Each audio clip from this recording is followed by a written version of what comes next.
নমস্কার বন্ধুরা, চলে এসেছি রুমা কিচেন উইথ ফুড চ্যানেলে। আবারও আপনাদের অনেক স্বাগত জানিয়ে শুরু করছি রোজগারের মতো রেসিপি। তা দেখুন বন্ধুরা, এখানে নিয়েছি অনেক কটা শোল মাছ। তা শোল মাছ দিয়ে আজকে মনে করছি ফুলকপির রেসিপি বানাবো। তো এখানে আমি সব কেটে কুটে নিয়ে চলে এসেছি। আর এই যে এখানে নিয়েছি ফুলকপি আর আলু। আর এখন তো শীতের মধ্যে ফুলকপি খেতে খুব ভালো লাগে। আমি মাছে লবণ হলুদ মাখিয়ে নেব। শোল মাছটা খেতে খুব ভালোবাসে আমার ছেলেমেয়েরা, তাই শোল মাছটা রান্না করব। আর আমি অনেকটা পরিমাণে শোল মাছ নিয়েছি, তা একবারে রান্না করতে পারছি না, অনেকটাই হয়ে যায়। কারণ শোল মাছ ছাড়া আরও কিন্তু অনেক কিছু বাড়িতে রান্না করা হয়। এখানে লবণ দিয়ে দিচ্ছি হলুদ। তা আমি লবণ হলুদ খুব ভালো করে মাখিয়ে নেব।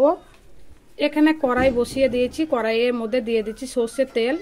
তো দেখুন বন্ধুরা, এখানে কিন্তু আমি খুব ভালো করে তেল গরম করে নিয়েছি। তেল দিয়ে কিন্তু ধোঁয়া উঠে গেছে, তার মানে খুব সুন্দরভাবে তেলটা গরম হয়ে গেছে। আমি একসঙ্গেই সবকটা মাছের লেজা দিয়ে দেব। মাছটা ভাজতে কিন্তু খুব ভয় লাগে, গায়ে তেল ছুটে কিন্তু হাত পা পুড়ে যায়।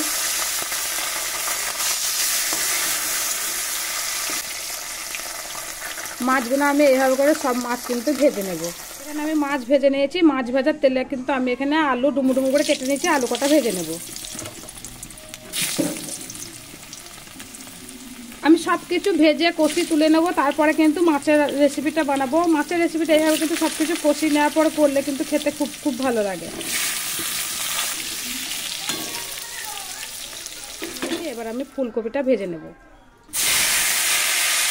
ফুলকপিটা আমি একটু ভেজে নেব। আমি কিন্তু আজকে ফুলকপিটা ভাপালাম না, কারণ আজকে ফুলকপিটা টাটকা আছে, কিন্তু গলে যাবে। আমি ওই জন্য ফুলকপিটা না ভাপিয়ে তেলে ভেজে নিচ্ছি।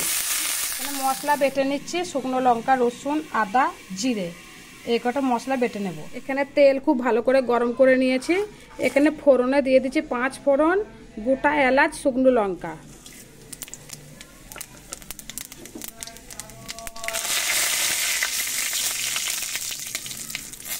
ফোড়ন আমি ভালো করে ভাজা করে নিয়েছি। এবার দিয়ে দিচ্ছি কাঁচা টমেটো আর পেঁয়াজটা হালকা কষিয়ে নেব। এখানে যে বেটে রাখা মশলাটা করে নিয়েছি, আমি মশলাতে কিছু মশলা দিয়ে দেব।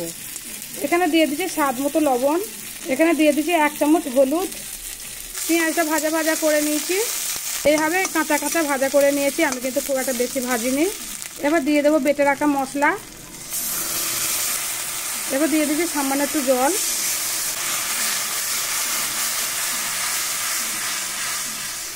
এখানে মশলা আমি খুব ভালো করে কষিয়ে নিয়েছি, দেখতেই পাচ্ছেন মশলা কিন্তু তেল ছেড়ে গেছে। আমি কিন্তু এই রান্নাটা অল্প তেল দিয়েছি, কারণ আমি আলু ভেজে নিয়েছি, ফুলকপি ভেজে নিয়েছি, অনেক কিন্তু তেল ছাড়বে। আমি মশলাতে খুব একটা বেশি তেল দিইনি। এবার আমি দিয়ে দিচ্ছি ভেজে রাখা আলু আর ফুলকপি। ভেজে রাখা আলু ফুলকপি দিয়ে খুব ভালো করে নেড়ে নেব। আমি কিন্তু খুব একটা ভালো কষাবো না, কারণ আমি সব রকম কিন্তু কষিয়ে তুলে নিয়েছি। আমি একটু নাড়াচাড়া করে আমি জল দিয়ে দেবো। এখানে ফুলকপি আলু খুব ভালো করে কষিয়ে নিয়েছি, দেখতেই তো পাচ্ছেন। এখানে খুব সুন্দর করে কষানো হয়ে গেছে। আর আমি এখানে গরম জল বসিয়ে দিয়েছিলাম, গরম জলটাও হয়ে গেছে। আমি যে ফুলকপির বাটিটা আমি জলটা গরম করে নিচ্ছি, তাহলে তেলটাও বেশ পাওয়া যাবে। এবার জল গরমটা দিয়ে দিচ্ছি। আমি এখানে যতটা প্রয়োজন লাগবে জল সেটুকুনা দিয়েছি। আমি এইটুকুনা জল দিলে হয়ে যাবে।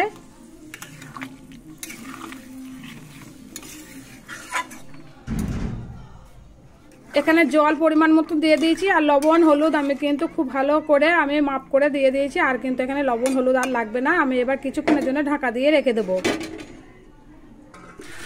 এখানে আলু ফুলকপি খুব সুন্দর সিদ্ধ হয়ে গেছে। আমি কিন্তু ঢাকনা খুলে দেখে নিলাম।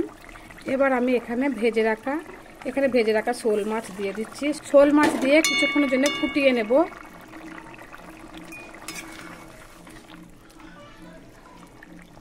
বাঙালি মাছে ভাতের রেসিপি। তা বন্ধুরা, মাছ না হলে কি ভাত খেতে ইচ্ছে করে না। যখন নিরামিষই রান্না হয় তখন তো মনে হয় যে আজকে মনে হয় ভাত কটা খেতেই পারবো না। আর একটু যদি মাছের গন্ধ পাওয়া যায় তাহলে কিন্তু মনে হয় 1 থালা ভাত খেয়ে ফেলবো। তা বন্ধুরা, তার জন্য কিন্তু শোল মাছের রেসিপি নিয়ে চলে এসেছি ফুলকপি দিয়ে। এখানে মাছের ঝোলটা হয়ে গেছে, দেখতেই পাচ্ছেন। আমি কিন্তু এবার নামিয়ে নেব।